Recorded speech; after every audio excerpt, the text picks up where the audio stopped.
Selamat pagi untuk kita semua di sini. Kami akan membahas tentang studi case untuk tugas etika profesional. Case-nya adalah pada tahun 1993, Universitas Heidelberg di Jerman menggunakan lebih dari 200 mayat binatang dan manusia, termasuk 8 mayat anak-anak. Pada eksperimen kecelakaan mobil, pihak universitas mengklaim bahwa mereka telah mengikuti prosedur dan aturan hukum yang berlaku di Jerman.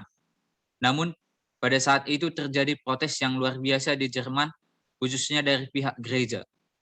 Di sini kita akan membahas bagaimana pandangan kita tentang permasalahan dari sudut etika profesional.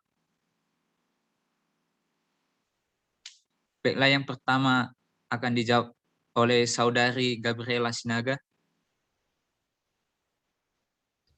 Terima kasih atas kesempatannya. Kalau menurut saya pada studi kasus satu ini, saya tidak menyetujui akan hal yang dilakukan oleh Universitas Heidelberg ini. Dikarenakan mereka menggunakan 200 mayat binatang dan manusia, termasuk 8 mayat anak-anak. Kalau menurut saya kan ini menyangkut tentang hak asasi manusia begitu. Jadi baik pun dia hidup maupun dia mati, seakan-akan itu memang tidak seharusnya untuk dilakukan untuk sebagai penelitian seperti itu. Jadi kalau menurut saya hal ini tidak pantas atau tidak layak untuk diajukan atau untuk diperlakukan seperti ini. Terima kasih.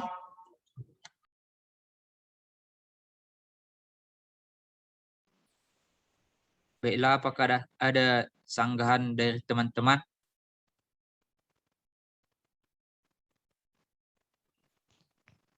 Mohon maaf, saya kurang setuju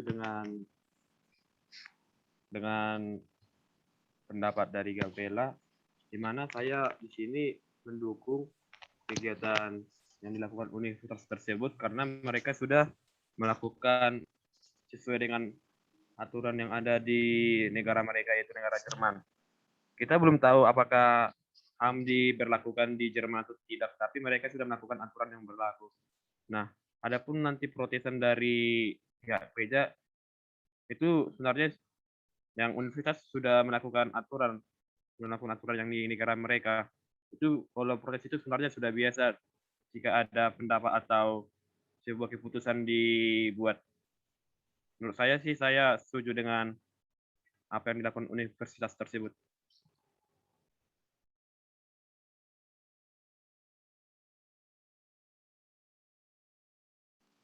Apakah ada pendapat dari teman-teman yang lain? Baik, terima kasih. Di sini saya akan sanggah. Di sini saya juga tidak setuju dengan apa yang dilakukan oleh Universitas Heidelberg ini, karena seorang yang profesional juga harus memiliki etika moral. Menurut saya di sini mereka hanya memikirkan diri sendiri dan tidak memikirkan masyarakat lain. Karena kita tahu sesudah meninggal pun kita tidak boleh mengabaikan peran dan fungsi keutuhan manusia. Terima kasih.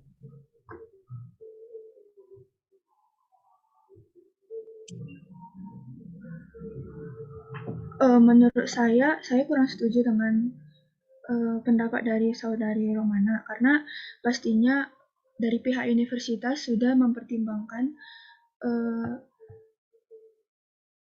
hal-hal yang akan mereka lakukan ini, yaitu eksperimen kecelakaan mobil. Mereka pasti sudah mempertimbangkan etika-etika apa yang akan menjadi pro kontra nanti di luar sana. Juga pasti sudah mengantongi izin dari pemerintah setempat, dan pastinya mereka sudah melakukan sesuai dengan aturan yang berlaku. Jadi ini untuk prinsip etika engineering juga pasti mereka sudah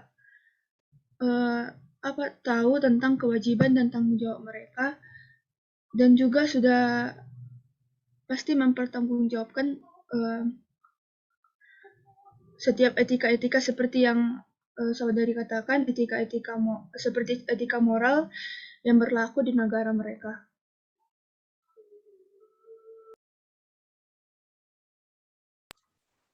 Mungkin menurut saya sih, saya ingin menyanggah hal ini mungkin sudah berlebihan dengan menggunakan 200 mayat binatang dan manusia.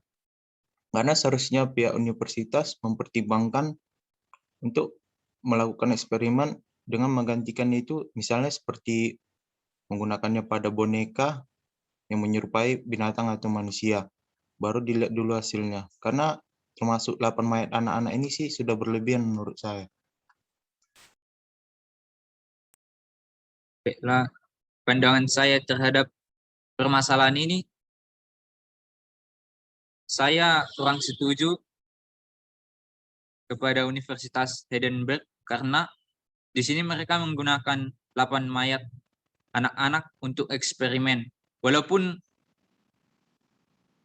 sudah mengikuti prosedur dan aturan hukum yang berlaku di Jerman, tetapi menurut saya menggunakan anak-anak sebagai eksperimen itu masih melanggar hak asasi manusia. Dan itu juga karena eksperimennya itu anak-anak, mereka belum tentu memiliki izin dari orang tersebut karena mereka adalah korban dari kecelakaan mobil. Sekian dari saya.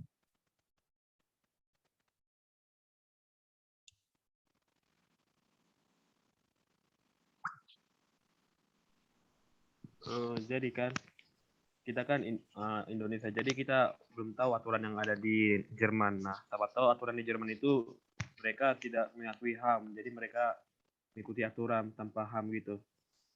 Jadi mereka melakukan ini sesuai aturan mereka, makanya mereka bisa ngambil 200 mayat itu dengan aturan tersebut.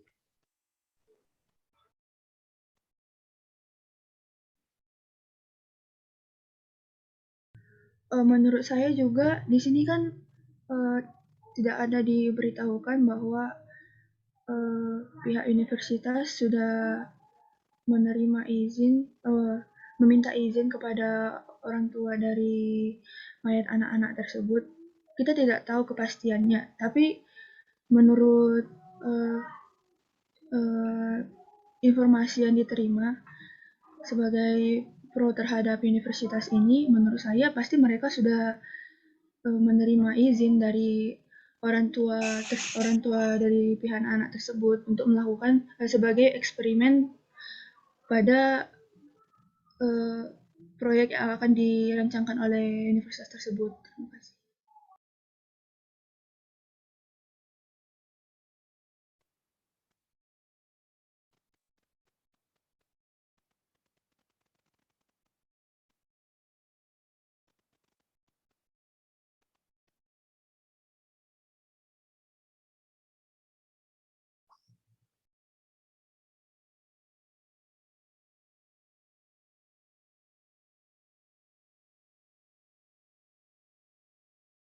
Jadi menurut saudara apakah kasus ini dapat diselesaikan kedua belah pihak?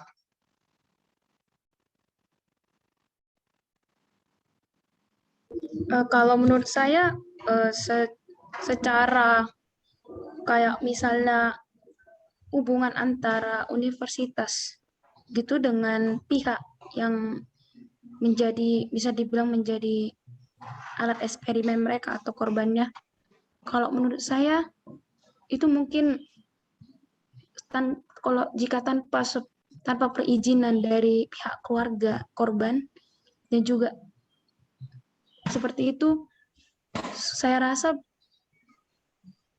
saya tidak menemukan titik ujungnya gitu di kasus ini gitu. Kalau menurut yang lain bagaimana?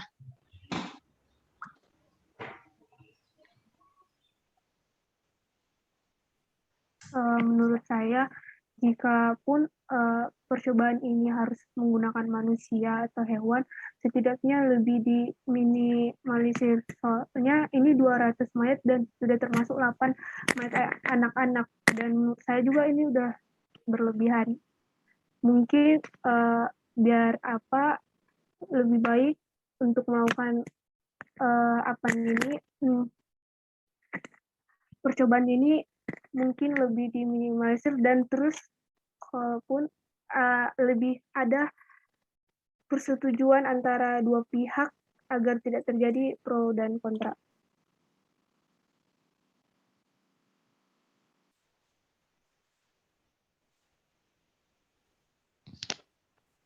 Menurut saya, supaya hal ini bisa terjadi, perlulah didiskusikan antara dua pihak, universitas dan pihak gereja. Karena pendapat mereka berbeda-beda, sehingga mereka perlu diskusi gitu menurut aturan yang berlaku di Jerman.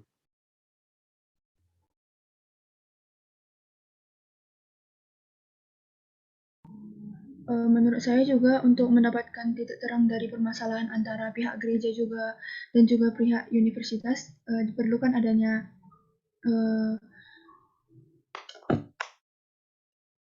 mungkin pertemuan antara kedua belah pihak untuk mendiskusikan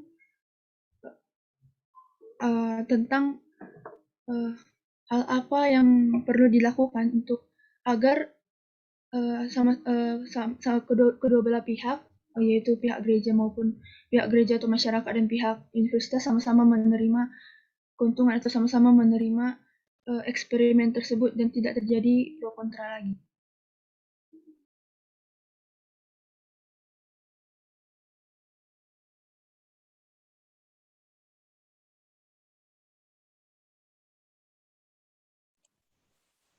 Menurutku untuk masalah kasus ini universitas harus memberikan bukti bahwa mereka telah mengikuti prosedur dan aturan hukumnya, tidak hanya mengklaim bahwa mereka mengikuti prosedur dan aturan hukum yang berlaku di Jerman agar permasalahan ini dapat selesai.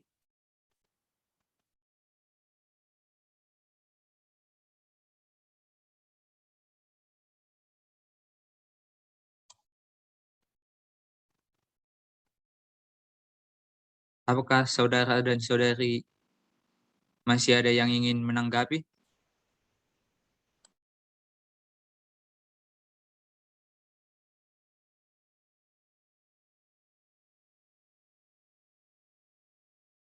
Kalau dari saya sudah cukup.